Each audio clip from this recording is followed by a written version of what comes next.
When I was about 3 months sober, maybe a little more, I was feeling good one day. I'd lost a job, but I had another job starting the next day, and I had a place to go and stay on the weekend. And I was back in this abandoned car temporarily, just for a day or two, but things were getting a little bit better. And I went to the noon meeting in the club. I was feeling pretty good. And they were talking about the first step of all dreary things. I had a wave of feeling good, and I thought, just once I'm going to be honest. I envy you people, I thought. I wish I could admit I was an alcoholic, but my problem is not alcohol. Like that thing in the very book says, grave emotional problems. Because I know that if I could take that first step and admit I was an alcoholic, I know that I watched people do this for years. They do the other steps, and things get better. But I'm not an alcoholic, so I don't know which of those steps apply to me, which ones are right. Some may not. I don't know what the hell.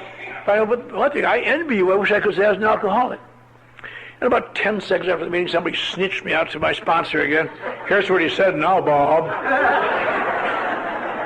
And for the next few days, Bob and John Sullivan, the manager of the club, gave me a seminar, which I'm going to try to condense into 3 or 4 minutes here, maybe. And it went just kind of like this. He said, well, can't admit you're an alcoholic in the first step. Is that right, kid? That's right, Bob. I told you. I'm not trying to be cute with you. I told you the same thing. I'm trying to be honest. He said, why the first step does it say you're an alcoholic? Well, it doesn't actually say so. But we know what they mean. You know, don't kid me, Bob. He said, why don't you just try the black parts of the page for a while? And we admitted we were powerless over alcohol. Do you think you're powerless over alcohol? Not really. He said, what do you think is powerless? You hear these guys talk in meetings. They get drunk and they rape nuns and go to Bangkok and hold up banks. I mean, bizarre. I'm not that way, Bob. I'm a nice guy who's been screwed around a lot. I'm a victim. He said, I don't think that's what it means, kid. In every generation, there seems to be a small percentage of drinkers who get an unnatural reaction to alcohol. What do you think that unnatural reaction is? Makes them get drunk and do crazy things, I guess. The state drinks on them. No, he said, I don't think that at all. It means something entirely different. It turns out that every generation, a small percentage of people, the unusual reaction to alcohol they get is not what it does to them at all, just the opposite. It has to do something special for them. It must almost instantly change their perception of reality.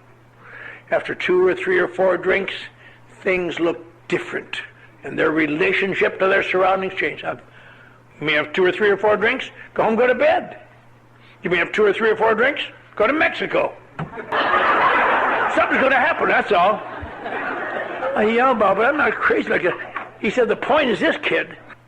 Every time to drink, when you begin to drink, it's a game of Russian roulette. And when you're young, strong, you get away with it a lot of times. Boy, I'll tell 3 o'clock this morning, got drunk, Jesus. Got it home, took a shower, went to work. Man, I held him off. Click. Ran to that woman last night. Jesus, she turned me away, but at least I thought I'd never get rid of her about 4 o'clock this morning. Got home, oh, wow. Click. Every once in a while, I hear a loaded chamber, you know. Got in that bar last night, these crazy bastards. We had to fight with them. Like one guy broke my glasses. I hit him with a bottle. It was just terrible. Oh, God, I went, boom. I'm staying out of that bar from now on. He said, but as you get older, some sinister force puts more and more shells in that baby. And you wind up like you, kid. Boom. Jesus. Boom. Jesus. Boom. Jesus. There's a click in here somewhere. Boom. Jesus. All you got to admit, kids, is you don't know what's going to happen when you start drinking. Just you don't know. Is that true? That's true, Bob. But that is not why my life is unmanageable. My life is unmanageable before I ever drink. I don't know how to explain that to anybody. He says, why don't you read what it says? We admitted we were powerless over alcohol, dash. In the English language, kid, I thought an award-winning writer like you would know that. It means end of thought, beginning of new thought. Now you have to also admit that your life is unmanageable. Do you think your life's unmanageable? Not really. He says, you're living in an abandoned car out here, for Christ's sake. He said, that isn't what it means. I'm just kidding you, kid.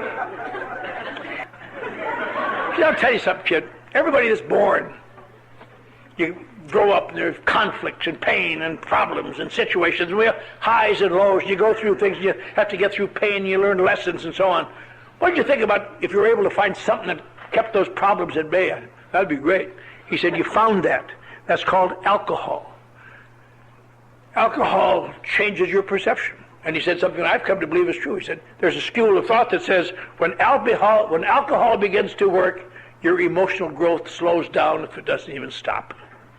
And I thought about that many times since, because I looked at my adult life, adult brain, adult body, adult strength, and always at the intermittent beck and call of childish emotions and not understanding why. Just Jesus. He said, now, the great thing about alcohol is that when I drink, I can put those things aside. And some of them come back, and some of them get buried in the muck, I guess. But eventually, drinking, when you come to depend on it for your survival, it gets to be a problem, so you got to stop. Then when you stop, you discover a lot of this crap comes back. Now, and you face conflicts and situations and feelings you can't cope with. You have no experience coping with. So eventually, you have to drink to ease them off. But you can't keep drinking, so you got to get sober. But then you can't stay sober because you got to drink.